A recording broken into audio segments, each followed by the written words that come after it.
Welcome to the Story Lab. I hope you enjoy this story. Let's begin. I stared at the computer screen, my eyes fixated on the travel itinerary I'd meticulously crafted. A smile crept across my face as I pictured the look of surprise and delight on Lillian's face when I revealed the romantic getaway I had planned for our anniversary. After years of marriage, the spark had faded, and I yearned to reignite that flame, to show her how much she still meant to me. "Clara," I called out to my assistant, "could you come in here for a moment?" The door opened, and Clara peeked in, her ever-present professionalism etched on her features. "Yes, Mr. Rivera?" "I wanted to run through the details of the trip one more time," I said, motioning for her to come closer. "I want everything to be perfect." As Clara reviewed the itinerary, I couldn't help but notice the way her eyes seemed to linger on certain details, a faint smile playing on her lips. It was almost as if she understood the deeper meaning behind this trip, the desire to rekindle the passion that had once burned so brightly between Lillian and me. "It all looks wonderful, Mr. Rivera," Clara said, her voice warm and reassuring. "I'm sure Mrs. Rivera will be thrilled." I nodded, feeling a surge of determination. "I hope so, Clara. This marriage means everything to me, and I'll do whatever it takes to make it work." As Clara left the room, I turned my attention back to the screen, my mind already racing with plans for the perfect anniversary celebration. Little did I know, the path ahead would be anything but smooth. "A one-week business trip to Miami?" I repeated, trying to keep the surprise out of my voice as Lillian casually dropped the bombshell over dinner. She nodded, her expression seemingly nonchalant. "It's just for a few days. Some important client meetings. You know how it is." My brow furrowed as I searched her face for any hint of deception. Lillian had always been an open book to me, but lately, I couldn't shake the feeling that something was amiss. "Are you sure that's all it is?" Lillian's gaze met mine, her eyes cool and unwavering. "Of course, Jackson. What else would it be?" I wanted to believe her, to trust in the woman I had vowed to love and cherish. But a nagging voice in the back of my mind whispered doubts, suspicions that I couldn't seem to shake. "Nothing," I said finally, forcing a smile. "I'm just being silly. You know how much I worry about you."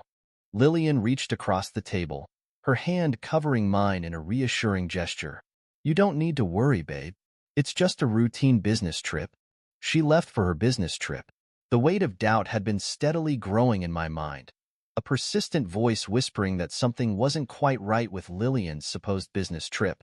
As I pored over the details once more about her business trip, the inconsistencies became impossible to ignore: flight times that didn't line up, hotel reservations that didn't match her stated itinerary. "Clara," I called out, my voice laced with a mixture of dread and determination. "I need your help." She appeared in the doorway. "Of course, Mr. Rivera. What do you need?" I motioned for her to come closer, spreading out the damning evidence before us. "I think Lillian might be lying to me about this trip. Something just doesn't feel right." Clara's brow furrowed as she examined the documents, her perceptive gaze missing nothing. After a moment, she looked up at me, her expression one of quiet understanding. "What would you like to do?" I took a deep breath, steeling my resolve. "I want to hire someone to investigate this, to get to the bottom of what's really going on." Clara nodded, her professionalism never wavering. "I'll make the arrangements. Do you have anyone specific in mind?" The name came to me instantly: John, an old friend from my college days who had gone on to become a private investigator. If anyone could uncover the truth, it was him. "Yes," I said, scribbling down his contact information. "Call John. He's discreet, and he's the best in the business." John arrived at my office, his manner brusque but reassuring. "All right, Jackson, fill me in. What's going on?" I laid out the situation, sparing no detail, and watched as John's face remained impassive, taking in every word without judgment. When I finished, he simply nodded, his eyes gleaming with a familiar determination. "Leave it to me," he said, gathering up the evidence. "I'll get to the bottom of this, no matter what it takes." And with that, he was gone, leaving me to wrestle with the gnawing sense of dread that had taken root in the pit of my stomach. Deep down, I knew that whatever John uncovered, my life was about to be forever changed. True to his word, John returned it 2 days later, his expression grim. As he laid out the evidence before me, photographs, hotel receipts, eyewitness accounts, the truth became painfully clear. Lillian was in Miami from the last 3 days, just as her itinerary had stated. But she wasn't alone. She was there with another man, a man I recognized as Tyler Norton, her colleague and supposed friend. The photos left little to the imagination, capturing intimate moments between the two. Embraces, stolen kisses, hands intertwined as they strolled along the beach. It was a brutal, visceral confirmation of my worst fears. "I'm sorry, Jackson," John said, his voice uncharacteristically gentle, "but this is what's going on." And in that moment, I knew that nothing would ever be the same again. I sat in stunned silence, the weight of Clara's words hanging heavily in the air.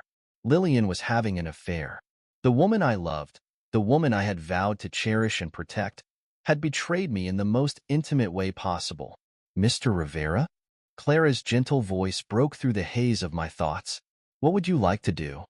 My hands clenched into fists, the rage and hurt I felt threatening to consume me. Every fiber of my being yearned for vengeance, for retribution against those who had so callously shattered my heart and my trust. "I'm going to Miami," I said, my voice low and steely. "I need to see it for myself, confront them both." Clara's eyes widened slightly, but she didn't protest. Instead, she simply nodded, ever the consummate professional. "Of course. Whatever you need, I'll make the arrangements." The Miami sun beat down relentlessly as I checked into the hotel, my heart pounding with a mixture of dread and determination. I had made it my mission to blend in, to go unnoticed as I gathered the evidence I needed to confront Lillian and her lover. Donning a baseball cap and sunglasses, I ventured out, following the trail of breadcrumbs that Clara and Sam had meticulously assembled.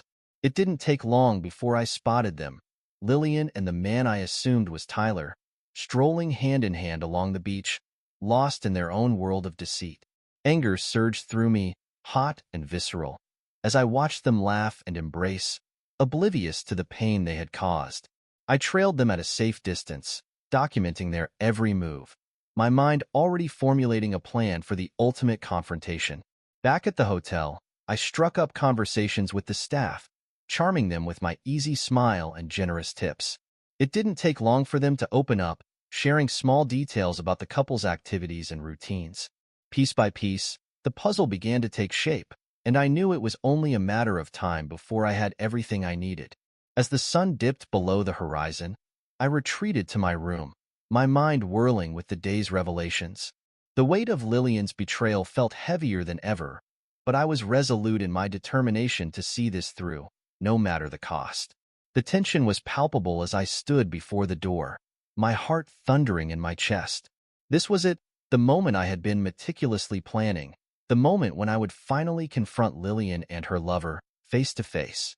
Taking a deep breath, I steadied my nerves and pressed the doorbell, the shrill chime echoing through the hallway like a harbinger of the chaos to come.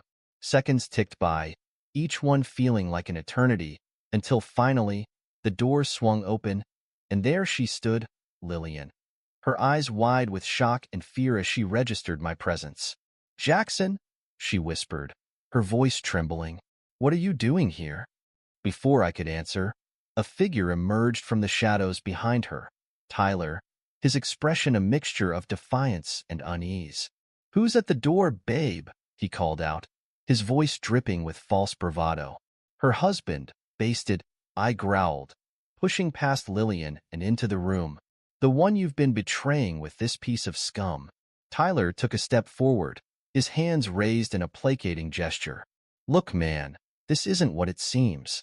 Why don't we all just calm down and talk about this?" But I was past the point of reason, past the point of civility. The rage that had been simmering within me for days, weeks, months, finally boiled over, unleashing a torrent of fury that could no longer be contained. With a roar of anger, I lunged forward, my fist connecting with Tyler's jaw in a sickening crunch. He stumbled back, dazed, but I was relentless, raining down blow after blow, driven by a primal need for vengeance. Lillian screamed, her cries piercing the air, but I barely registered her presence. All that mattered was the man before me, the man who had shattered my world, my trust, my very sense of self. In the end, Tyler lay crumpled on the floor, his face a bloody mess, his once cocky demeanor replaced by a look of abject terror. I towered over him, chest heaving, my knuckles raw and bloodied from the assault. "Jackson, please." Lillian's voice was a mere whimper, her eyes pleading with me to stop. I turned to her, my gaze cold and unyielding. "You've made your choice, Lillian. Now live with the consequences." Without another word, I turned and left, leaving them to pick up the pieces of their shattered lives. The battle had been won, but at what cost? The flight back home was a blur, a hazy mix of emotions that left me feeling hollowed out and numb. The adrenaline that had fueled my confrontation with Lillian and Tyler had long since faded, leaving me to face the harsh reality of what I had done. As the plane touched down, my phone vibrated with an incoming call. "Clara." With a weary sigh, I answered, bracing myself for the onslaught of questions and concerns. "Mr. Rivera." Her voice was tinged with worry. "Are you all right? What happened in Miami?" I pinched the bridge of my nose, the memories of that fateful night still fresh and raw. "It's over, Clara." I confronted them, and it got ugly. There was a pause on the other end of the line, and I could almost picture Clara's expression, a mix of sympathy and professionalism. "I see. And what would you like me to do now?" "I need you to prepare for the fallout," I said grimly. "Lillian and Tyler will undoubtedly press charges, and we'll need to mount a defense." "Of course," Clara responded, her voice calm and reassuring. "I'll start gathering the necessary documentation and evidence. We'll get through this, Mr. Rivera." As I ended the call, a strange sense of determination washed over me. While the betrayal still stung, a part of me felt liberated, freed from the shackles of deception and lies. Whatever came next, I would face it head-on, with the same unwavering resolve that had carried me through the darkest moments of my life. The courtroom was a battleground, a place where reputations and lives hung in the balance. As I sat beside my legal team, I couldn't help but feel the weight of the world on my shoulders. Across the aisle, Lillian and Tyler sat stoically, their faces a mask of feigned innocence. It was almost laughable, their attempt to portray themselves as the victims in this twisted saga. The proceedings began, and the testimonies flowed like a torrent, each side trying to paint the other as the villain. Lillian's voice quivered as she recounted the unprovoked attack by her deranged husband, while Tyler embellished the details of his injuries, milking every ounce of sympathy from the jury. But then, it was our turn. Sam took the stand, his testimony meticulous and damning, laying bare the evidence of Lillian and Tyler's sordid affair.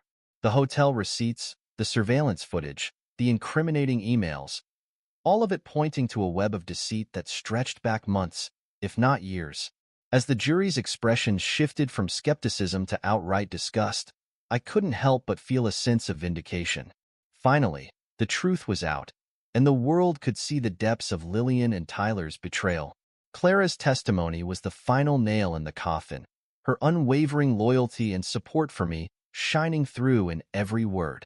She painted a picture of a devoted husband driven to the brink by his wife's infidelity, a man pushed to the edge by the ultimate act of betrayal. In the end, the verdict was almost a formality. Judge Harmon, having seen the overwhelming evidence of Lillian and Tyler's deceit, showed me leniency. I received a minimal sentence and was ordered to attend anger management and therapy, a small price to pay for the closure I had finally achieved. As I left the courthouse, Clara by my side, I couldn't help but feel a sense of relief. The storm had passed, and while the scars would remain, I was ready to embark on a new chapter, one free from the shackles of a life built on lies. The sound of shattering glass echoed through the empty house as I hurled the last remnant of my failed marriage into the fireplace. The wedding photo, once a cherished memento, now served as a symbol of the deceit and betrayal that had nearly consumed me. "Are you sure about this, Mr. Rivera?" Clara's voice was gentle, her concern palpable. I turned to face her, my expression resolute. "Absolutely. It's time to let go of the past and embrace the future." As the flames licked at the edges of the photograph, I felt a weight lift from my shoulders. The anger, the bitterness, the all-consuming rage. It all dissipated in the heat of that cleansing fire. "Thank you, Clara," I said, my voice thick with emotion. "Without your support, I don't know how I would have made it through all of this." She offered me a warm smile, her eyes shining with a depth of understanding that transcended mere words. "You're welcome, Jackson.